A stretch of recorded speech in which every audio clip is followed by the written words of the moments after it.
নমস্কার। আহ্বান Facebook page থেকে উদ্যোক্তারা আমাকে আজকে একটি লাইভ অনুষ্ঠানে উপস্থিত থাকার জন্য অনুরোধ করেছেন। আমি আহ্বান ফেসবুক পেজ পরিচালকদের আমার ধন্যবাদ, অভিনন্দন, কৃতজ্ঞতা জানাচ্ছি। সমসাময়িক পরিস্থিতিতে একটি লাইভ অনুষ্ঠান করতে হলে যে বিষয়ে প্রথমেই আমাদের দৃষ্টি আকর্ষণ করতে হয় তা হচ্ছে করোনা মহামারীর আতঙ্ক, মানুষের উদ্বেগ।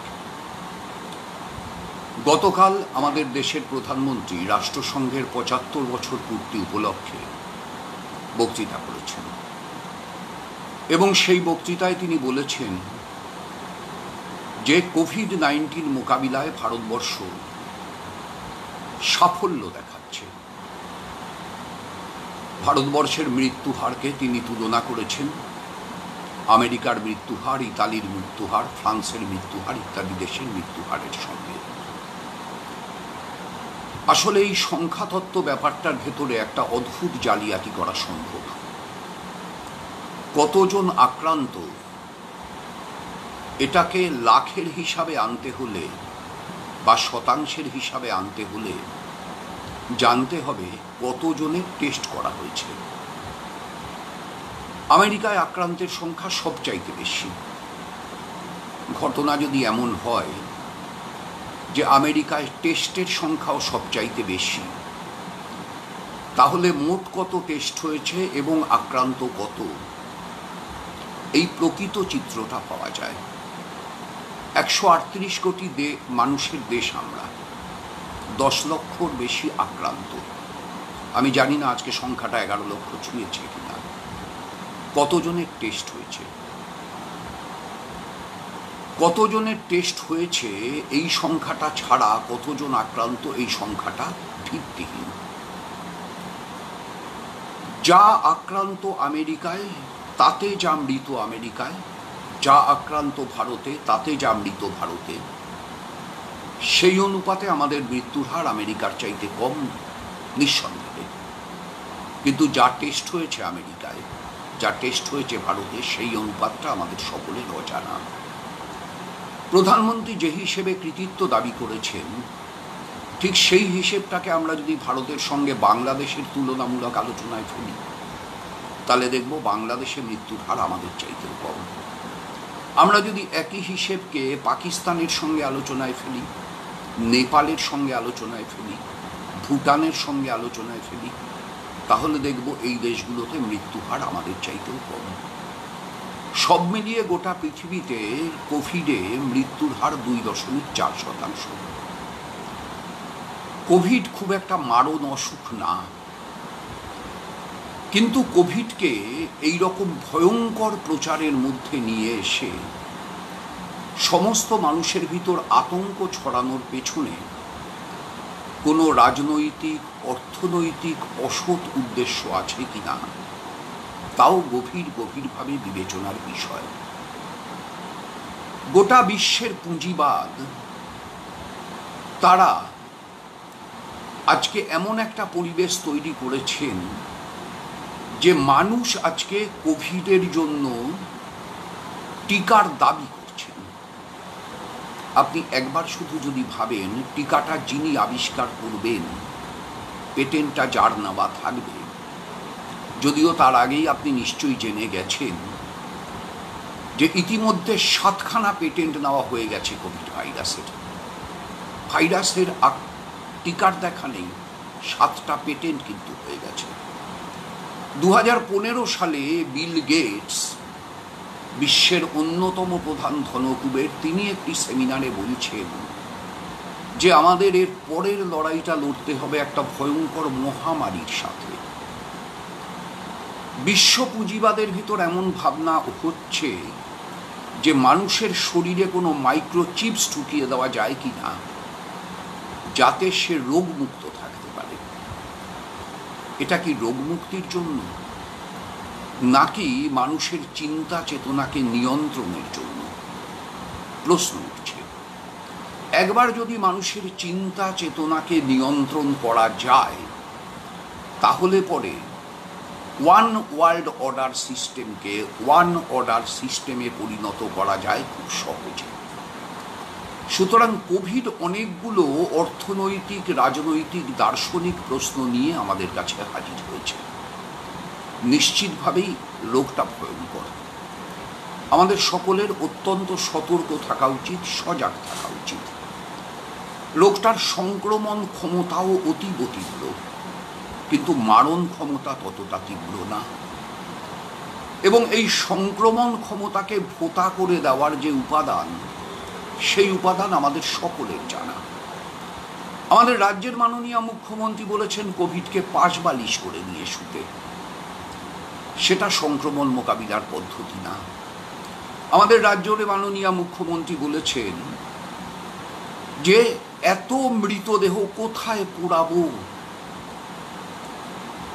কেন একটা অতিরিক্ত চুল্লি বানালেন না ধাপায়, দুটো বানালেন না ধাপায়? কেন প্রথম দিকে কোভিড আক্রান্তের তথ্য গোপন করলেন, মৃতের তথ্য গোপন করলেন, কোমরবিডিটির তথ্য আমদানি করলেন, পরের দিকে লেজে গোবরে হয়ে গিয়ে একটার পর একটা হাসপাতালকে কোভিড হাসপাতাল হিসাবে ঘোষণা করলেন? সে হাসপাতালগুলোর অস্তিত্ব কোথায়? রায়গঞ্জের জীবনরেখা নার্সিংহোমে আদৌ কোনো কোভিড রোগীর চিকিৎসা হয়েছে? আপনার ওয়েবসাইট দেখাচ্ছে সেখানে এতগুলো বেড আছে। ঝাড়গ্রামের নাইট শেল্টারে একটা কোভিড রোগীর চিকিৎসা হয়েছে, সেখানে কোনো চিকিৎসা ব্যবস্থাই চালু হয়নি। রাজ্য সরকারের ওয়েবসাইট দেখাচ্ছে বেড খালি আছে। সাগর দত্ত হাসপাতাল আমার বাড়ির থেকে অনতি দূরে। প্রায় প্রতিদিনের খবর আমি পাই, কতটা বেড খালি, কতটা বেডে পেশেন্ট আছে, কটা পেশেন্ট মারা গেল। কার্যত 80টা বেডে কোভিড রোগীর চিকিৎসা করা যায়। স্বাস্থ্য দপ্তরের ওয়েবসাইট বলছে 500 বেড। একই কথা এমআর বানুন বলছে 700 বেড, আসলে বেডের সংখ্যা 464টা। মেডিকেল কলেজকে কোভিড হাসপাতালে পরিণত করা হবে মাননীয় মুখ্যমন্ত্রী প্রথম ঘোষণা করেছিলেন। পরে খবর নিয়ে জানা গেল মেডিকেল কলেজের গ্রিন বিল্ডিংয়ের 6th and 7th ফ্লোর কোভিডের জন্য 120টা বেড, আর 4th and 5th ফ্লোর আইসোলেশনের জন্য। ফলে আমাদের রাজ্য সরকারের প্রথম থেকে গোটা প্রক্রিয়াটা কোভিডের মোকাবিলার জন্য না, মানুষকে ধোঁকা দেওয়ার জন্য। এবং মানুষকে ধোঁকা দেওয়ার এই পরিণতিতে যা হয়, শুভ্রজিৎ চ্যাটার্জি নামে 18 বছরের বাচ্চা ছেলেটাকে 14 ঘন্টা হাসপাতালের পর হাসপাতাল ঘুরে বেড নেই শুনে মরে যেতে দেখে আমরা বুঝলাম অশোক রুইদাসকে বিনা চিকিৎসায় মরে যেতে দেখে আমরা বুঝলাম ডেপুটি ম্যাজিস্ট্রেট ভদ্রমহিলা মারা গেলেন, তার 4 বছরের বাচ্চাটাও মারা গেল। আমরা বুঝলাম মনীষা দাস 25 বছরের আকড়া সন্তোষপুরের যুবতী মেয়েটার মৃত্যু দেখে। নাম উচ্চারণ করলে অজস্র নাম আমরা উচ্চারণ করতে পারব, কিন্তু আদপে কোভিড চিকিৎসার ব্যবস্থাপনার জন্য লকডাউনের সময়কালকে ব্যবহার করা হলো না। লকডাউন মানে আসলে কি ছিল? লকডাউনের মানে ছিল হচ্ছে এই সময়টাকে ব্যবহার করা হবে চিকিৎসা পরিকাঠামো গড়ে তোলবার জন্য। আচ্ছা, চিকিৎসা পরিকাঠামো গড়ে তোলবার স্পেসের অভাব আছে আমাদের রাজ্যে? খালি সল্টলেক স্টেডিয়ামের নিচে 10,000 কোভিড পেশেন্টের হাসপাতাল বানানো যায়। বারাসত স্টেডিয়ামের নিচে 2000 কোভিড পেশেন্টের হাসপাতাল বানানো যায়। আরও যা যা আমাদের জেলায় এবং আমাদের রাজ্যে যত স্টেডিয়াম আছে, সেই স্টেডিয়ামগুলোর যে নিচে যা স্পেস আছে, সেখানে যদি উপযুক্ত ডাক্তার সরবরাহ করা হয়, সরকার যদি একটা সামাজিক উদ্যোগ গ্রহণ করে স্বেচ্ছাসেবী সংস্থাগুলোর কাছে আহ্বান জানায়, গণসংগঠনগুলোর কাছে আহ্বান জানায়, ভলেন্টিয়ার দিতে হবে।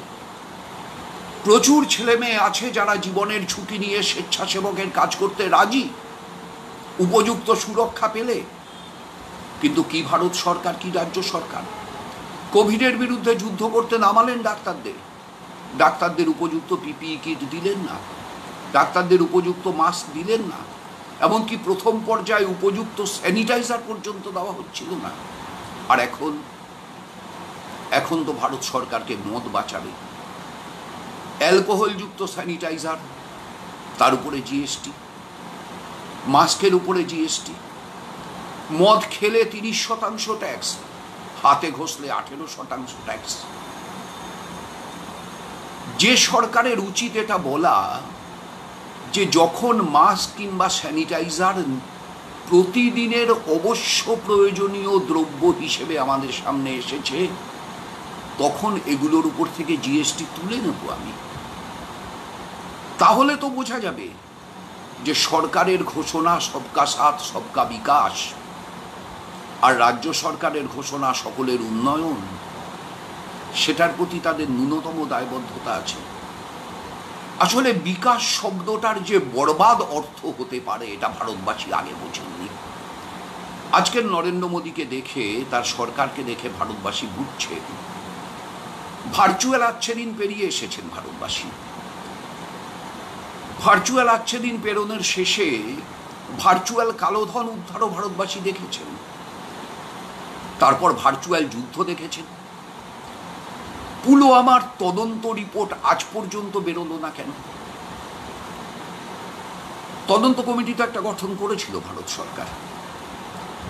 কেন একসঙ্গে 70টা গাড়ির কনভয় গেছিল?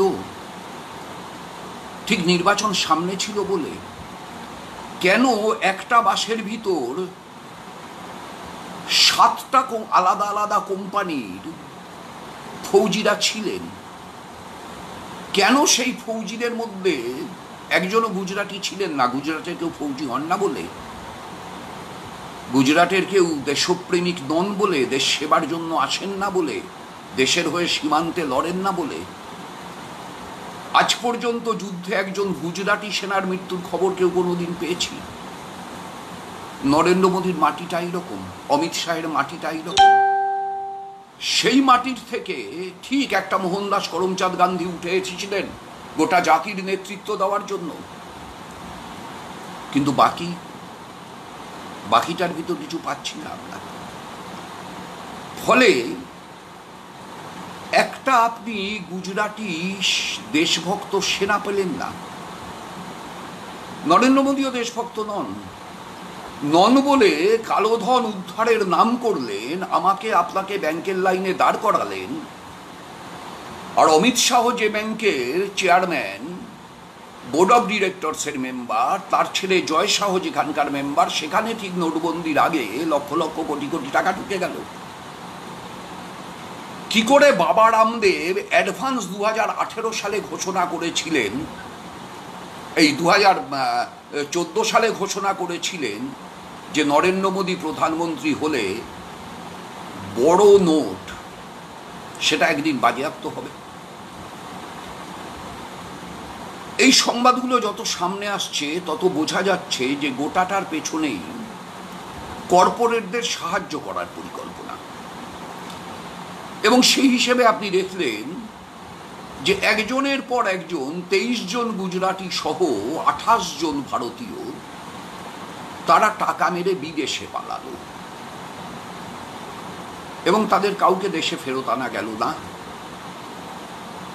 কখনো কখনো খবরের কাগজে ইডি কার সম্পত্তি ক্লোক করেছে বলে সংবাদ শোনা যায়, সম্পত্তির মূল্য কত জানা যায় না। সেই ক্লোক করা সম্পত্তি ভারত সরকারের হস্তগত হলো কিনা জানা যায় না। আর যখন কোভিড আক্রমণের মধ্যে দেশ, তখন নতুন করে 68,000 কোটি টাকা কর্পোরেটকে ছাড় দেওয়া হলো। অথচ একই সময়কালের ভিতর পেট্রোল ডিজেলের দাম ধারাবাহিকভাবে একটানা 19 দিন ধরে বাড়ানো হলো। যখন লকডাউন চলছে, প্রবাসী বড়লোক ভারতীয়দের ফেরত আনার জন্য এয়ার ইন্ডিয়ার বিমান গেল, যুদ্ধ জাহাজ ব্যবহার করা হলো বিদেশ থেকে ভারতীয়দের আনবার জন্য। ভালো, আপত্তি নেই। কিন্তু পরিযায়ী শ্রমিকদের জন্য, যদিও পরিযায়ী শব্দটা আমি নিজে ব্যবহার করি না সচেতনভাবে, কারণ আমার রাজ্যের মানুষ গুজরাটে কাজ করতে গেলে যদি পরিযায়ী হন, তাহলে গুজরাটের মানুষ দিল্লিতে প্রধানমন্ত্রিত্ব করতে গেলে আমি কি তাকে পরিযায়ী প্রধানমন্ত্রী বলবো? নিশ্চয়ই বলবো না। সেটা যেমন বলবো না, তেমন আমার রাজ্যের মানুষ গুজরাটে কাজ করতে গেলে তাকে পরিযায়ী শ্রমিকও বলবো না। এরা সবাই এদেশের শ্রমিক। গুজরাটের কাছে এদের হওয়া উচিত অতিথি শ্রমিক। বাংলার কাছে যে বিহারের মানুষ এখানে কাজ করতে এসছেন তার হওয়া উচিত অতিথি শ্রমিক। একমাত্র কেরালা অতিথি শ্রমিক হিসাবে ডিল করলো এবং সেই হিসাবে তাদেরকে মর্যাদাও দিল। বাকি ভারতবর্ষের কোনো রাজ্য দিল না। কিন্তু এই যে শ্রমিকেরা যারা রেলের তলায় কাটা পড়ে মরল, যারা ট্রাক দুর্ঘটনায় মরল, তাদের জন্য সরকারের দরদ কোথায় ছিল? কোনো দরদ তাদের জন্য দেখলাম না। মধ্যপ্রদেশের দলিত দম্পতি কি ভয়ানক অত্যাচারের মধ্যে পড়ল। এখনো প্রায় সকলের সোশ্যাল মিডিয়াতে তার ভিডিও ভাইরাল হয়ে আছে। কোথায় সরকার? মনমোহন সিং যখন দেশের প্রধানমন্ত্রী তখন গড়ে দৈনিক 12 জন দলিত মানুষ এদেশে কোনো না কোনোভাবে অত্যাচিত হতেন, ধর্ষিতা হতেন, নিগৃহীত হতেন, পুরুষ মানুষকে ধরে পেটানো হতো, উচ্চবর্ণের কল থেকে জল দেওয়ার অপরাধে চাবুক দিয়ে মেরে ফেলা হতো। হ্যাঁ, হতো। 12টাও একটা সংখ্যা। তখন আমরা মনমোহন সিংয়ের কাছে দাবি করতাম যেটাকে কমাতে হবে, শূন্য করতে হবে। কিন্তু নরেন্দ্র মোদী প্রধানমন্ত্রী হওয়ার পরে সংখ্যাটা কত? প্রতিদিন গড়ে 37। তাহলে 12 থেকে গড়টা বেড়ে হয়ে গেল 37। আর উনি বলছেন উনি দলিত মানুষের মসিহা। আমাদের রাজ্যে বলছেন নমশূদ্র তপশিলি জাতি উপজাতিভুক্ত মানুষদের উনি সম্মান দেবেন। গোটা ভারতবর্ষের দলিত মানুষদেরকে যারা প্রতিদিন খুন করছে, ধর্ষণ করছে, তারা আমাদের রাজ্যের নিম্নবর্ণের মানুষকে সম্মান দেবে। বিশ্বাস করেন আমাদের রাজ্যের নিম্নবর্ণের মানুষ? বিশ্বাস করেন না। কিন্তু ওদের প্রচার যন্ত্র আছে হাতে। সমস্ত টেলিভিশন মিডিয়া ওদের কেনা, প্রায় সমস্ত খবরের কাগজ ওদের কেনা। অর্থের প্রাবল্য দিয়ে গণতন্ত্রের চতুর্থ স্তম্ভকে কার্যত ভারতীয় জনতা পার্টি তাদের নিজেদের বশংবদ ক্রীড়নকে পরিণত করে ফেলেছে। এবং এইটা পরিণত করবার ফলে যেটা হচ্ছে সেটা হচ্ছে যে আমাদের দেশ প্রত্যেক দিন আরো বেশি খারাপ অবস্থার মধ্য দিয়ে যাচ্ছে। সমস্যাটা দাঁড়াচ্ছে এইটা যে দেশের অর্থনীতি বিপর্যস্ত, লকডাউনের ফলে বিপর্যস্ত, আর এমনিতে নরেন্দ্র মোদীর নীতিতে বিপর্যস্ত। কি আছে সেই নীতিতে? আর কোনো সরকারি চাকরি হবে না, কোনো সরকারি সংস্থা থাকবে না। নির্মলা সীতারামন ঘোষণা করে দিয়েছেন 1-2টি সরকারি সংস্থা থাকবে, বাকি সব সরকারি সংস্থা বেসরকারি হাতে তুলে দেওয়া হবে। তার অর্থ ব্যাংক রাষ্ট্রায়ত্ত থাকবে না, তার অর্থ কয়লা খনি রাষ্ট্রায়ত্ত থাকবে না। এমনিতে প্রাইভেট সেক্টরকে কয়লা তোলার অনুমতি অনেকদিন আগে দেওয়া হয়েছে। এখন 41টা রাষ্ট্রায়ত্ত কয়লা খনির নিলামের সিদ্ধান্ত হচ্ছে। তার ভিতর 14টা কয়লা খনি ছত্তিশগড় রাজ্যে একেবারে আদিবাসী অধ্যুষিত এলাকায় আদিবাসীরা যে জল জঙ্গলের উপর নির্ভর করে বেঁচে থাকেন, সেই জঙ্গল কাটতে যাওয়া গেছিল পুলিশ বাহিনীকে সাথে নিয়ে। যারা সেই কয়লা খনি নিলামে কিনেছেন তারা আদিবাসীরা ঠেকিয়ে দিয়েছে। অনন্তকাল ঠেকিয়ে দেওয়া সম্ভব রাষ্ট্রকে? সম্ভব না। তাহলে পরে অনন্তকাল ঠেকাতে হলে গোটা রাষ্ট্রের মানুষকে এর বিরুদ্ধে বিদ্রোহ ঘোষণা করতে হবে, এর বিরুদ্ধে প্রতিবাদে ধ্বনিত হতে হবে যে আমার দেশের কয়লা খনি আমার দেশের মানুষকে, আদিবাসী মানুষকে উৎখাত করে দখল করে নিচ্ছে নরেন্দ্র মোদীর কর্পোরেট বেনিয়া বাহিনী। আমরা কি করব? যারা ব্যাংকে টাকা রেখেছেন তারা উদ্বিগ্ন। ব্যাংক বেসরকারি মালিকানায় চলে গেলে তাদের টাকার ভবিষ্যৎ কি হবে? লাইফ ইন্স্যুরেন্স ঝুঁকির মধ্যে চলে গেছে। লাভজনক সংস্থা চিরকালে লাভজনক সংস্থা ONGC, oil and natural gas commission, জীবনে প্রথম লস করলো 2018-19 অর্থবর্ষে। নরেন্দ্র মোদী প্রধানমন্ত্রী হওয়ার পরে গোটা দেশ জুড়ে অর্থনীতির ক্ষেত্রে অন্ধকার নেমে এসেছে, যার ছাপ জিডিপিতে আছে, যার ছাপ অন্য সর্বক্ষেত্রে আছে। আর এই সব কিছু বিপদের মুখে যখন তারা পড়ছেন, তখন তারা কখনো পাকিস্তান দেখাচ্ছেন, কখনো চীন দেখাচ্ছেন। পাকিস্তানের সাথে 3 বার যুদ্ধ হয়েছে আমাদের। 48 সালে প্রধানমন্ত্রী জওহরলাল নেহেরু, বুকের ছাতি 56 ইঞ্চি না, আমরাই জিতেছি। 65 সাল প্রধানমন্ত্রী লাল বাহাদুর শাস্ত্রী, বুকের ছাতি 56 ইঞ্চি না, আমরাই জিতেছি। 71 সাল প্রধানমন্ত্রী শ্রীমতী ইন্দিরা গান্ধী, শুধু আমরা জিতেছি না, বাংলাদেশকেও স্বাধীন করেছি। তাহলে পাকিস্তানের সাথে যুদ্ধ জিতবার জন্য 56 ইঞ্চি ছাতিওয়ালা প্রধানমন্ত্রী লাগে না? আপনার এলাকার 25 বছর বয়স হয়েছে এমন 26 ইঞ্চি বুকের ছাতিওয়ালা লোকটাকেও প্রধানমন্ত্রী বানিয়ে দিলে পরে পাকিস্তানের সঙ্গে আমরা যুদ্ধে জিতব? কারণ পাকিস্তানের থেকে আমাদের সেনাবাহিনী 7 গুণ বড়, পাকিস্তানের থেকে আমাদের সামরিক ভান্ডার 11 গুণ বড়। তাহলে পুলওয়ামা হয়েছিল কেন? পুলওয়ামা হয়েছিল নরেন্দ্র মোদীকে ভোটে জেতানোর জন্য। সেই ভোটে জেতানোর জন্য পুলওয়ামার পাল্টা বালাকোট হতো।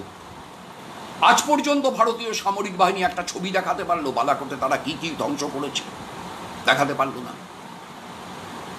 উল্টে আন্তর্জাতিক সংবাদ মাধ্যম দেখালো কিছু পোড়া পাইন গাছ আর একটা জরাজীর্ণ বিধ্বস্ত বাড়ি, বাকি কিচ্ছু না।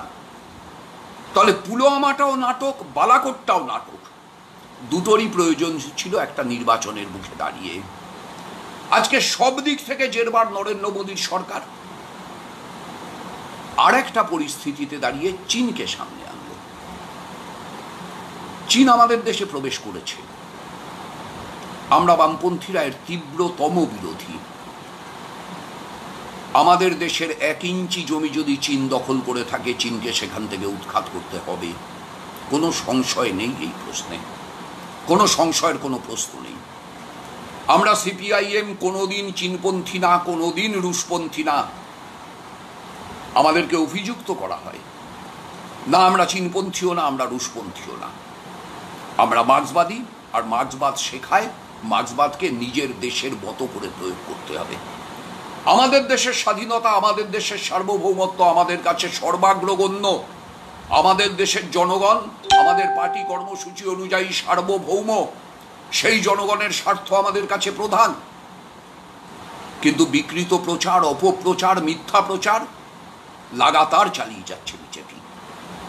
সেই মিথ্যা প্রচারের অংশ হিসাবে চীনকে কেন্দ্র করেও আমাদের আক্রমণ করা হচ্ছে।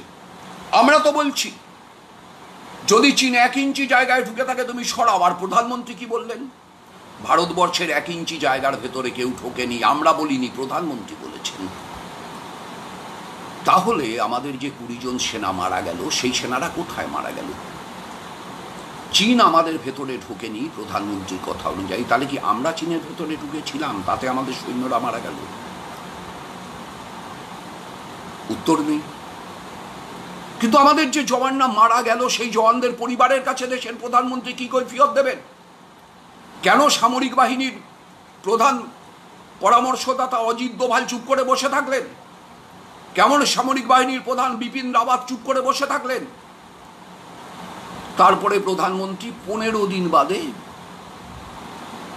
গালওয়ান উপত্যকা থেকে 210 কিলোমিটার দূরে লে থেকে গিয়ে বক্তৃতা দিলেন দেশের সেনাবাহিনীর জন্য।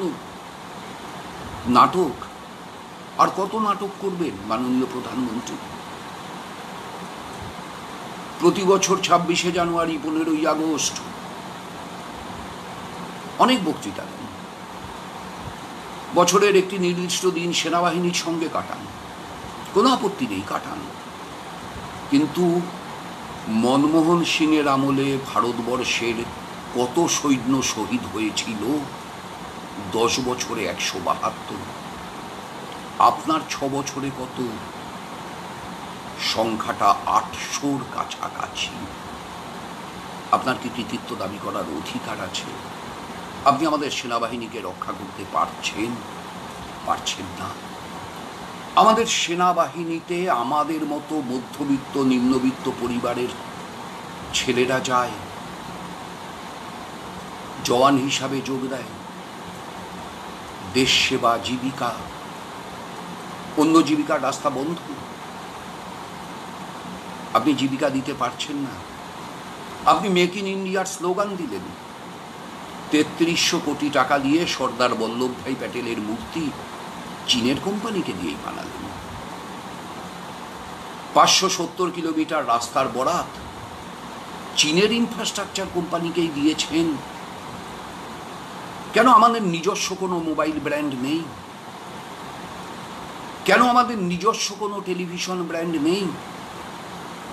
আপনি তো বলেছিলেন মেক ইন ইন্ডিয়া, তৈরি করতে পারতেন না, তৈরি করা যেত না। এমনকি আমাদের পকেটে পকেটে যে কলম ঘোরে, এখন একটাও দেশি কোম্পানির কলম আমাদের পকেটে পকেটে ঘোরে, আপনি ভাবুন তো, নেই। দেশের সমস্ত কলকারখানা স্তব্ধ হয়ে গেছে, বন্ধ হয়ে যাচ্ছে।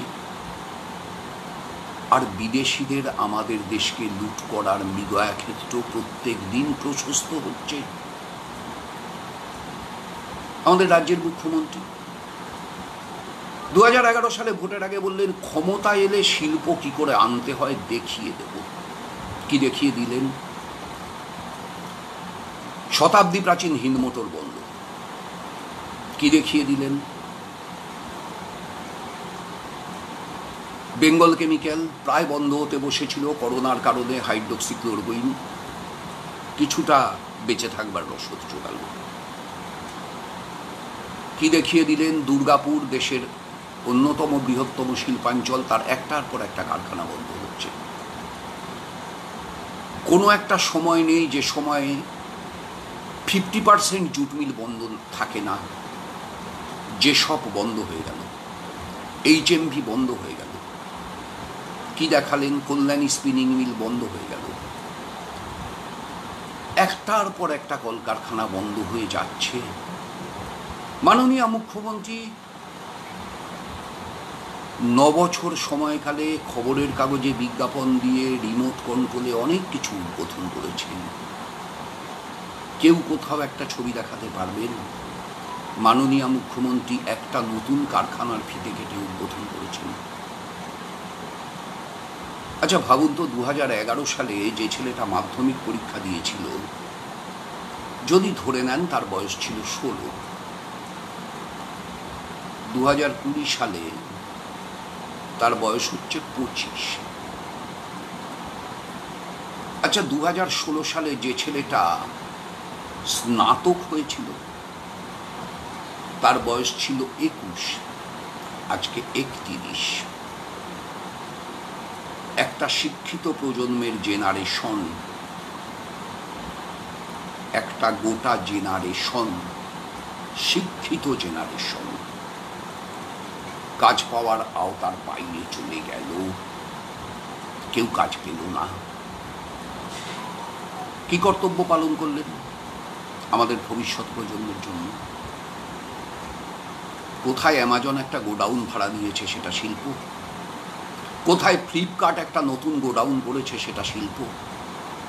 না, সেগুলো শিল্প না। শিল্প করেননি আপনি। 12টা বাজিয়েছেন, তারপরে শিক্ষার 12টা বাজালেন। যে রেজাল্ট প্রকাশিত হলো উচ্চ মাধ্যমিকে, 3টে পরীক্ষা হলো না। কি সিস্টেমে নাম্বার দিলেন কেউ বুঝতে পারছে না। প্রথম যে রেজাল্ট গেল বেশিরভাগ ছাত্রছাত্রীর হাতে, তাতে সায়েন্সে কেমিস্ট্রি, তার নম্বর 3টে বিষয়ের নম্বর। খালি কেমিস্ট্রি বিষয় লেখা আছে, বাকি বিষয়গুলো লেখা নেই। আর্টসে পল সায়েন্স, কমার্সে অ্যাকাউন্টেন্সি। 2 ঘন্টার ভিতর ফ্রেশ রেজাল্ট বেরোবে, ঘোষণা করতে বাধ্য হলেন। রেজাল্ট বের করার দায়িত্ব টেকনো ইউনিভার্সিটিকে দিলেন কেন? সরকারি বিশ্ববিদ্যালয়ে নেই, যাদবপুর নেই, কলকাতা বিশ্ববিদ্যালয়ে নেই, কেন টেকনো ইউনিভার্সিটিকে দেওয়া হলো? কেন তাদের ওয়েবসাইট ব্যবহার করতে হলো? কোভিড-19 বেড চুরি করছেন, ছাত্রছাত্রীদের ভবিষ্যৎ চুরি করছেন, পড়াশোনা বন্ধ, অনলাইন ক্লাস করাচ্ছেন। কতজন নিতে পারছে এর সুযোগ? এত বড় দল আপনার, আপনার দলকে নির্দেশ দিতে পারছেন না? বুথে বুথে স্বেচ্ছাসেবক বাহিনী তারা ছেলে মেয়েদের পড়াবে। সামাজিক দূরত্ব আপনার ভাষায়, আমাদের ভাষায় শারীরিক দূরত্ব বজায় রেখে। আসলে আপনি জানেন আপনার দলের কর্মীদের সেটুকু যোগ্যতাও নেই।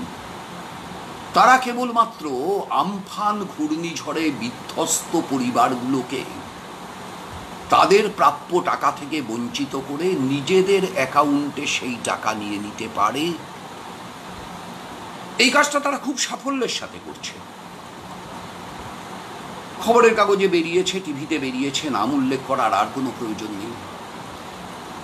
এক একজন কর্মকর্তা তৃণমূল কংগ্রেসের কারো বাড়ির 16 জন, কারো বাড়ির 13 জন, কারো বাড়ির 11 জন, কারো বাড়ির 10 জন, কারো বাড়ির 8 জন আমফান ক্ষতিগ্রস্ত হিসেবে টাকা পেয়েছেন। আর কালীপদ দাসকে তো আপনি গিনিস বুকে নাম তুলিয়ে দিলেন। তৃণমূলের কর্মী কালীপদ দাসের বিভিন্ন ধর্ম অবলম্বনকারী 13 জন না 16 জন সন্তান, কেউ শিখ, কেউ হিন্দু, কেউ মুসলমান। কাদের টাকা কে চুরি করছে? যে টাকাটা জনগণের প্রাপ্য, যারা সত্যিই ক্ষতিগ্রস্ত হয়েছে। এ অভিযোগ তো আপনার বিরুদ্ধে আমরা করব না, এত মূর্খ আমরা নই। আপনি ম্যানমেড বন্যা বলেছিলেন, আমরা বলবো না মমতা বিটা আমফান, না বলবো না। আপনি জোর করে বলাতে চাইলেও বলবো না। কিন্তু এটা তো বলবো যে 7 থেকে 10 দিন আগে থেকে আবহাওয়া দপ্তর ভবিষ্যৎবাণী করছিল, এবং ইদানিং উন্নত প্রযুক্তির কল্যাণে আবহাওয়া দপ্তরের ভবিষ্যৎবাণী প্রায় 100 ভাগ মিলে যায়। কোথায় ছিল আপনার সরকার? কোথায় ছিল আপনার ডিজাস্টার ম্যানেজমেন্ট টিম? বৃদ্ধ কান্তি গাঙ্গুলি সুন্দরবনে রাজনীতি করে যতটুকু সুন্দরবনকে চিনেছেন, সেই অভিজ্ঞতাকে সাথে নিয়ে ঝড়ের আগের রাতে সাধ্যমতো ত্রাণ সামগ্রী নিয়ে সুন্দরবনে পৌঁছে গেলেন, মানুষকে জাগানো শুরু করলেন বাঁধ ভাঙলে কি করতে হবে তার জন্য। আর আপনার গোটা সরকার, ডিজাস্টার ম্যানেজমেন্ট ডিপার্টমেন্ট অনুপস্থিত। সুন্দরবন চত্বরের আশপাশে আপনার 4 জন মন্ত্রী অনুপস্থিত। পাওয়া গেল না খুঁজে তাদের। নোনা জল ঢুকে পড়লো মানুষের ঘরে, নোনা জল ঢুকে পড়লো মাছ চাষের পুকুরে, নোনা জল ঢুকে পড়লো মাছের ভেড়িতে, নোনা জল ঢুকে পড়লো চাষের জমিতে। সরকার অনুপস্থিত। আইলার সময়ও যখন আগাম ভবিষ্যৎবাণী ছিল, তখন অন্তত বুদ্ধদেব ভট্টাচার্যের সরকার ওখানকার পঞ্চায়েতগুলোর কাছে আগাম কিছু ত্রিপল, আগাম কিছু চিড়েগুড় পৌঁছে দিয়েছিল। আপনার সরকার সেটুকুও পৌঁছে দিতে ব্যর্থ হলো। বিপন্ন মানুষগুলোর পাশে দাঁড়ালাম আমরা, বামপন্থীরা। সরকার পৌঁছানোর অনেক আগে বামপন্থীরা তাদের সাধ্য মতো, আপনি বলবেন ত্রাণ, আমরা বলবো ত্রাণ না, আমি বলবো মানুষের পাশে দাঁড়ানো। ত্রাণ দেওয়ার কোনো অধিকার আমাদের নেই, আমরা কাউকে ত্রাণ দিতে পারি না, মানুষের পাশে দাঁড়াতে পারি, এটাই বামপন্থা। তাই বিপন্ন মানুষগুলোর পাশে আমরা দাঁড়াতে চাইলাম। যেখান থেকে যতটুকু সম্ভব সংগ্রহ করে গোটা রাজ্য থেকে আমাদের স্বেচ্ছাসেবক বাহিনী ছুটলেন। সে নামখানা বলুন, বাসন্তী বলুন, গোসাবা বলুন, হাসনাবাদ বলুন, হিঙ্গলগঞ্জ বলুন, বসিরহাট বলুন, মিনাখা বলুন, হাড়োয়া বলুন, স্বরূপনগর বলুন, দেগঙ্গা বলুন, পূর্ব মেদিনীপুরের বিভিন্ন জায়গা বলুন। মানুষ কেবলমাত্র বামপন্থীদের দেখলো, হ্যাঁ আপনার বাহিনীকেও দেখলো, মাননীয় মুখ্যমন্ত্রী দেখলো বামপন্থীদের মানুষের পাশে দাঁড়ানোর, সাহায্য দিতে যাওয়াকে বাধা দিতে। ফুঁসে উঠল মানুষ, রুখে দাঁড়ালো মানুষ। আপনার বাহিনী পিছু হটল, পালালো। তারপরে যখন আমফান ঝড়ের টাকা এলো, আপনি তো জানেনই কি অবস্থা হলো আপনার দলটার। আমার চাইতে ভালো আপনি জানেন। এত চোর একসঙ্গে পুষে, এত গুন্ডা একসঙ্গে কন্ট্রোল করে সত্যি দল চালানো যায়? আর এই এত গুন্ডা যখন আপনি কন্ট্রোলই করেন, সেই গুন্ডারা কেন সিএসসি অফিসে, এসিবি অফিসে যাচ্ছে না? ভুতুড়ে বিদ্যুৎ বিল আসছে মানুষের কাছে, কেন গিয়ে সিএসসি এসিবির কর্তাদের আপনার গুন্ডারা ধরে বলছে না এই ভুতুড়ে বিল ছিঁড়ে ফেলো? সেই গুন্ডাদের একটু মানুষ মানুষ মনে হতো যদি এ কাজটা করতো? করছে না তো। সিএসসির কর্ণধার আপনার সঙ্গে সবকটা বিদেশ সফরে যায়, আর আপনার বিদ্যুৎ মন্ত্রীর বাড়িতে 11,000 টাকার বিদ্যুতের বিল যায়। আমার বাড়িতে 30,000 টাকার বিদ্যুতের বিল এসছে মাননীয় মুখ্যমন্ত্রী। 30,000 টাকা স্বপ্নেও ভাবতে পারি না। এরকম সব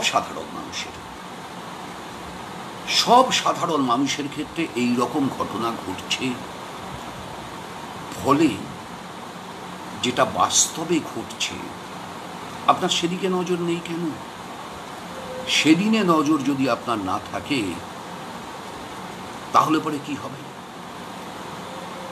ফলত যেটা দাঁড়ালো সেটা হচ্ছে আপনার সরকারকে মানুষ বুঝে নিল, চিনে নিল। আর এটা মানুষ অনেকদিন আগে থেকেই জানে যে দিল্লিতে যারা সরকার চালাচ্ছে, আপনি তাদেরকে পশ্চিমবাংলার মাটিতে পা রাখবার ভাঙা বেড়া দেখিয়েছিলেন 1998 সালে একজন এমপি পাঠিয়ে, 99 সালে 2 জন এমপি পাঠিয়ে। আপনি অস্থির মস্তিষ্কের 2001 সালে তাদের ছেড়ে কংগ্রেসের সঙ্গে জোট করে হয় এভার নয় নেভার স্লোগান দিয়েছিলেন। পরাজিত হয়ে আবার ফিরে গেছিলেন কংগ্রেসের সাথে বিশ্বাসঘাতকতা করে। আপনার জন্মটাই কংগ্রেসের সাথে বিশ্বাসঘাতকতার মধ্য দিয়ে।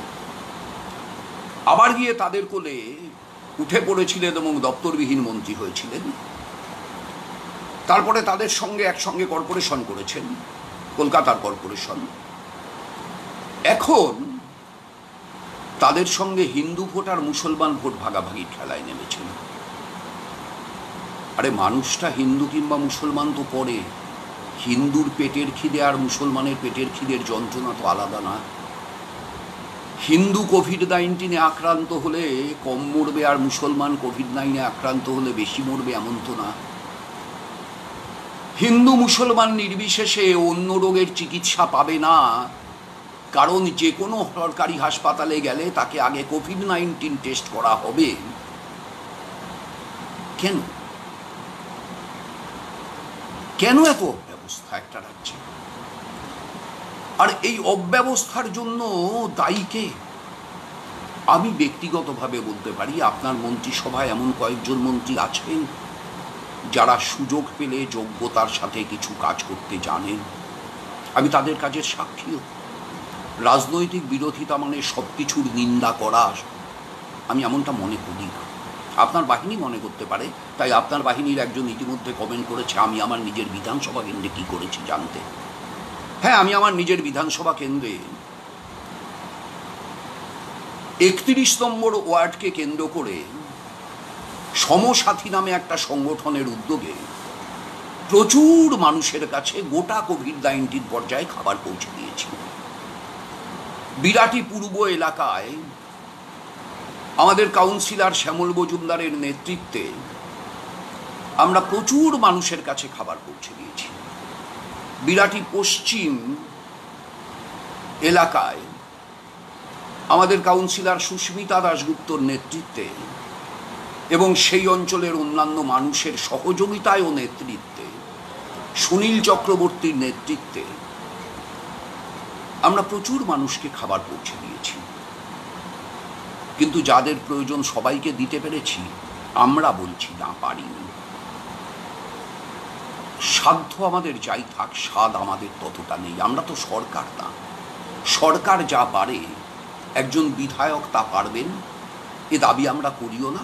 এ প্রত্যাশা আমাদের কাছ থেকে কেউ যেন না করেন, তেমনটাই মানুষকে বলি। মিথ্যাচার আমরা করতে শিখিনি। কিন্তু যিনি এই প্রশ্নটা করলেন, কমেন্টটা, তিনি কি জানেন যে উত্তর দমদম পৌরসভায় নবগঠিত পৌর প্রশাসক বৃন্দ যখন কাউন্সিলর ছিলেন তখন চেয়ারম্যান থেকে শুরু করে একজন কাউন্সিলরের ভাতা ছিল 10,000 টাকা, আর এখন পৌর প্রশাসক বৃন্দ 9 জন নিজেরা সিদ্ধান্ত করে প্রধান প্রশাসকের ভাতা 25,000 টাকা আর বাকি 8 জনের 20,000 টাকা করে নিয়েছেন। জানেন কি তিনি? আমি জানি না তিনি জানেন কি না। জানলে পরে তিনি আরেকটা কমেন্ট করুন, আমি চাই, আহ্বান করছি। কিন্তু ব্যাপারটা আমি ব্যক্তিগতভাবে কি করেছি তার না। আমার অসীম ক্ষমতা নেই, আমার সামান্য ক্ষমতা। আমি অনেক কিছু করেছি এমন দাবি আমার করবারও কোনো অধিকার নেই, স্পর্ধাও নেই, ঔদ্ধত্যও নেই, আমি সে দাবি করব না। কিন্তু আমাদের দল, আমাদের সংগঠন মানুষের পাশে দাঁড়ানোর জন্য যার পড়নাই করেছে, তার সাধ্যকে অতিক্রম করে করবার চেষ্টা করেছে প্রত্যেক দিন। এখনো সেই চেষ্টা চালু আছে, এখনো সেই চেষ্টা চলছে। চলে যান না আগামীকাল সমসাথীর অফিসে বেলা 12টার সময়, দেখুন এখনো মানুষ আসছে, ওখানে রান্না করা খাবার দিচ্ছে। চলে যান আগামীকাল বেলঘরিয়ায় শ্রমজীবী ক্যান্টিন সেখানে চলছে, মাত্র 20 টাকা দিয়ে মানুষ পেট ভরা খাবার নিয়ে যাচ্ছে। চলে যান না যাদবপুরের কমিউনিটি কিচেনে, খিদিরপুরের কমিউনিটি কিচেনে, কারা করছে? বামপন্থীরা করছে। আর আপনারা, আপনাদের দলের 26 জন কাউন্সিলরের হাতে 20টা করে রেশনের ফুড কুপন, নাম লেখা নেই, যার নাম খুশি তার নাম লিখে তাকে দেওয়া যাবে। অথচ খাদ্যমন্ত্রী কি ঘোষণা করছেন? যাদের ডিজিটাল রেশন কার্ড নেই কিন্তু পুরনো রেশন কার্ড আছে তারা ফুড কুপন পাবেন। পেয়েছে? পাননি। সব জায়গায় ব্যর্থ। আমরা এখনো বলছি পরিস্থিতি এখনো ভয়াবহ। এখনো পরিস্থিতির মোকাবিলা করতে হলে এখনো সুযোগ আছে। 3 মাসের বিদ্যুৎ বিল মুকুব করুন। গোটা দেশের ভিতর পশ্চিমবাংলায় বিদ্যুৎ বিল সবচাইতে বেশি কেন? ইউনিট প্রতি বিদ্যুতের খরচ পশ্চিমবাংলায় সবচাইতে বেশি কেন? এখনো সুযোগ আছে। যে রেটে করোনা গোষ্ঠী সংক্রমণের চেহারা নিয়েছে, স্টেডিয়ামগুলোকে বেছে নিন, স্টেডিয়ামগুলোকে অস্থায়ী হাসপাতাল তৈরি করুন। 7 দিন চেষ্টা করলে সততার সঙ্গে একটা সরকারে কাজ করতে পারে। চীনের মতো 7 দিনে 57 তলা বাড়ি বানিয়ে হাসপাতাল বানাতে বলছি না, বলছি যে স্টেডিয়ামগুলো নির্মিত আছে তার যে স্ট্রাকচার আছে তার নিচেই এটা করা যায়। ডাক্তার দিন, স্বেচ্ছাসেবক দিন। যদি আপনারা স্বেচ্ছাসেবক না পান আমাদের বলুন, আমরা আমাদের ছাত্র যুবদের স্বেচ্ছাসেবক হিসাবে কাজ করতে পাঠাবো, তারা কাজ করবে। ট্রেনিং দিন। গ্রামীণ ক্ষেত্রে বহু কোয়াক ডাক্তার আছে, একটু ট্রেনিং দিয়ে তাদেরকে এই কাজে ব্যবহার করুন। গোষ্ঠী সংক্রমণ ছড়াচ্ছে, ভয়ঙ্কর রকমের ছড়াচ্ছে।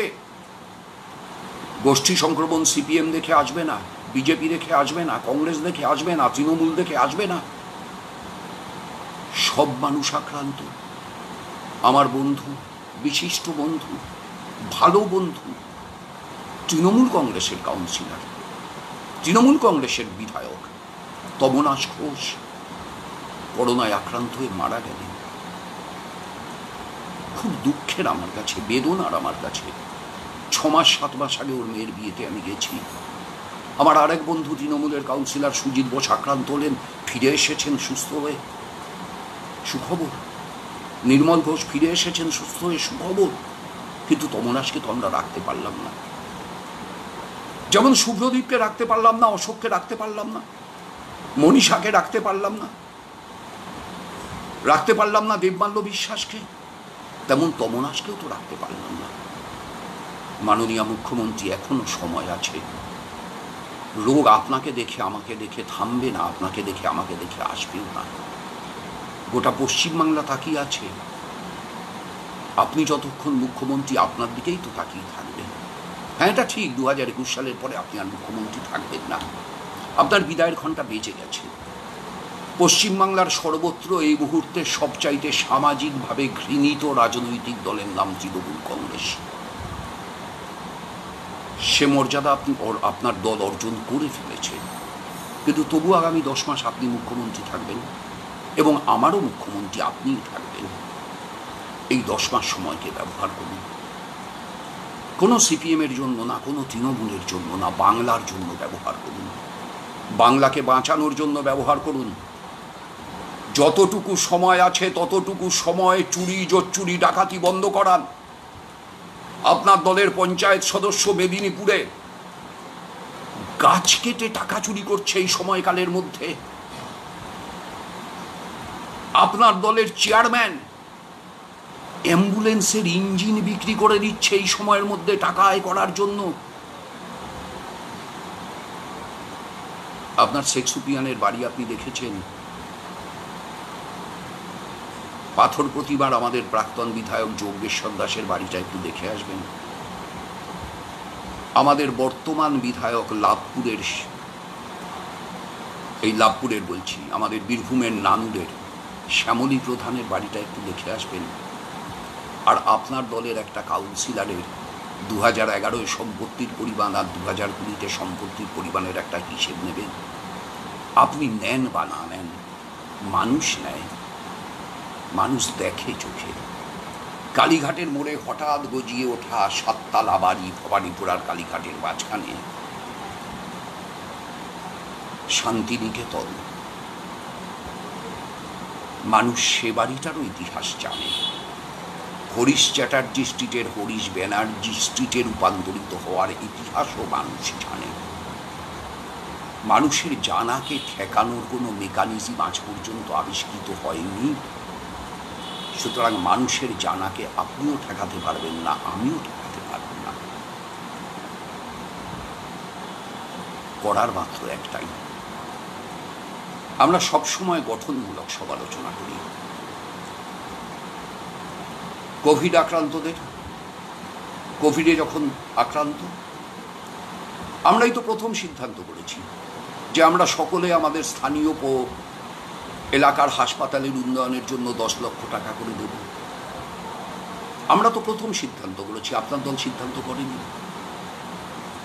সে হাসপাতাল আমরা চালাই না, উত্তর দমদম পৌর হাসপাতাল আমরা চালাই না, আপনার দল চালায়। 10 লক্ষ টাকা আমি সেখানে দেওয়ার জন্য ডিএমের কাছে চিঠি দিয়েছি।